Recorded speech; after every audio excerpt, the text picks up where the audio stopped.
Namaskar. Hello and welcome to PGurus channel. I'm your host 𝙒𝙖𝙩𝙤. This is Daily Global Insights episode 344 and I'm joined by my co-host 𝙤𝙧𝙤𝙪𝙤. And let's first welcome 𝙤𝙧ji. 𝙤𝙧ji, Namaskar and welcome to PGurus channel. Namaskar and good morning to everybody after the long Labor Day weekend in the United States. 𝙤𝙧ji, the latest set of dominoes to roll from Europe. Russia has cut off the gas to Western Europe. The euro has slid to less than $1.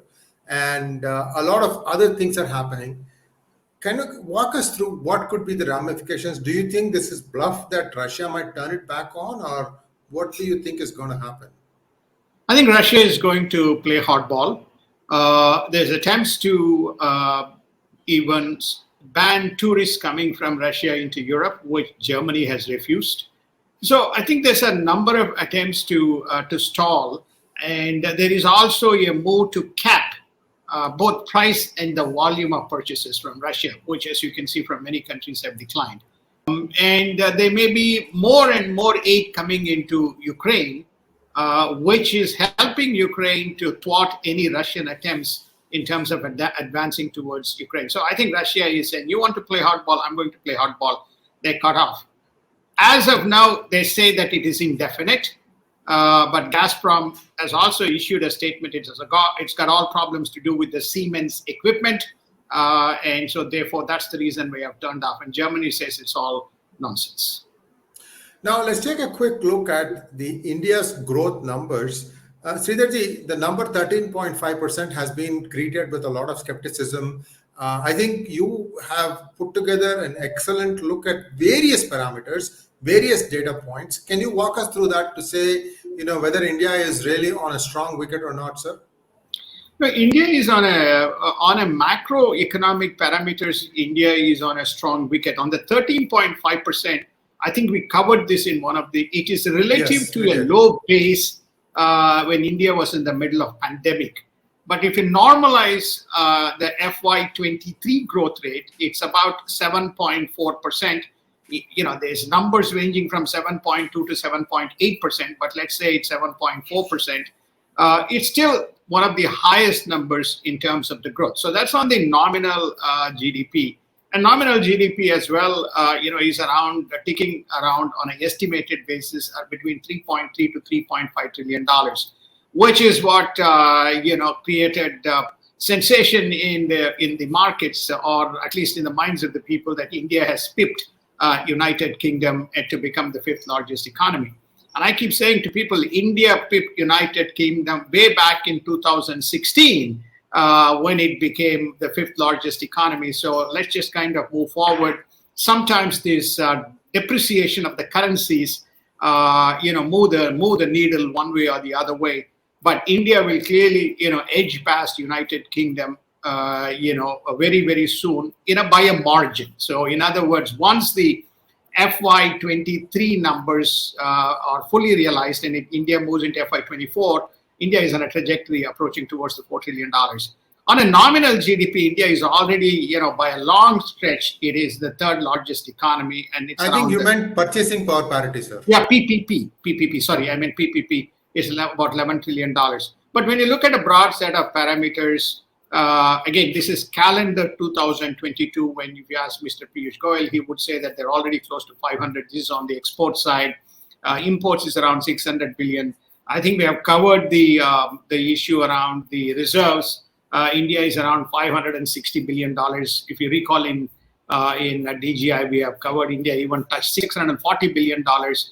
Utilization of reserves, again, depreciation of the currency.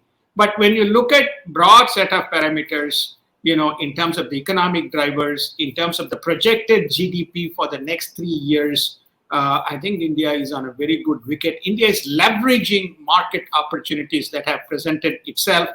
And it was the first country to take a firm position that it will import the Russian oil, notwithstanding a lot of sanctions. So India is getting its things right, leveraging the window of opportunity that has presented itself. It has also exported significantly the agricultural side, which is why you see the growth is around, the agricultural contribution is around 16.5%. So on a broad set of parameters, I think India is doing quite well relative to the rest of the market in the present conditions. 𝙒𝙧𝙤𝙬, two quick questions on a follow-up to that. India has given or placed in US Treasury close to $275 billion.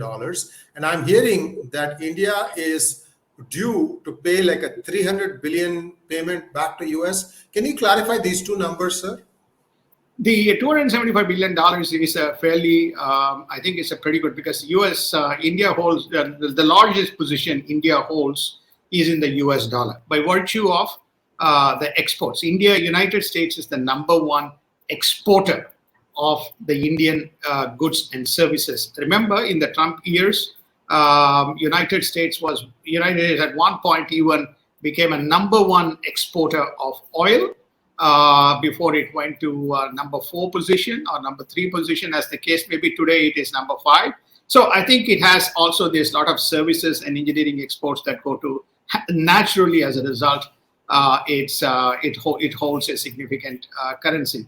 As far as the payment, the amount that you're talking about, I can't comment on that, but it could also be the net deficit between, this is on a calendar year 2022 basis, based on the estimates, there's greater than $100 billion net deficit between imports and exports. So there again, United States, China, and a couple of other nations stand to benefit by virtue of those import payments that India needs to make.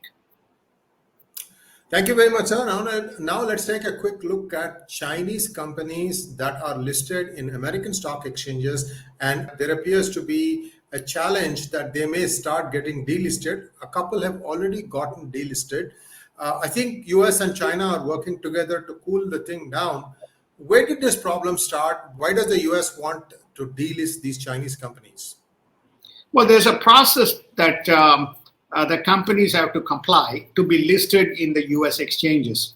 Many of them go through audit processes, disclosure of information. They have to comply with the rules to be listed in the US exchanges. Remember that the turmoil that is going on in Hong Kong, and and the war that broke between China and United States on a number of fronts, and of course Hong Kong bore the brunt of it. So effectively, United States has stated, if the Committee for Public Accounting Board is not permitted to look at the company's records in Hong Kong, then they have no choice but to list most of the companies that have a dual listing, Hong Kong and United States. Fortunately or fortunately, I won't use the word unfortunately, Hong Kong has invited the COPA board, and they're going to Hong Kong mid-September. Hope that the due process would be followed, because this is another unwarranted situation for the markets to pull back even further, notwithstanding all other factors which we have been talking about. And lastly, Liz Truss is the new United Kingdom Prime Minister. Let's get 𝙒𝙧𝙤𝙬's views on this. You've already heard from Pandit Satish Kumar Sharma on how he sees this play out. 𝙒𝙧𝙤𝙬ji, what do you think is going to happen because of Liz Truss? He's considered to be a friend of India. And right now, UK is in the grip of a huge inflation challenge. How do you think she's going to play this? Well, firstly, I think that with regard to India, Liz has had a pretty good relationship and rapport with the External Affairs Minister. He was one of the first people to meet when there was when she moved to become the. She was in trade. She was trade. Right. When she moved to, he was the first, and they have a very warm and great friendship. She's very bullish on India. So the one hopes that, given the present circumstances, the FTA agreement will be finalized. In many ways, she toes even more aggressive policy than United States, both on China and Russia is concerned. So you can say that how she will deal with that situation, is an interesting scenario. But as far as India is concerned, you can probably expect expedited move towards both defense as well as the trade partnership. Thank you very much, sir. And that brings us to a close today. Please like, share, and subscribe to our channel. And don't forget to click on the bell button for notifications. Namaskar.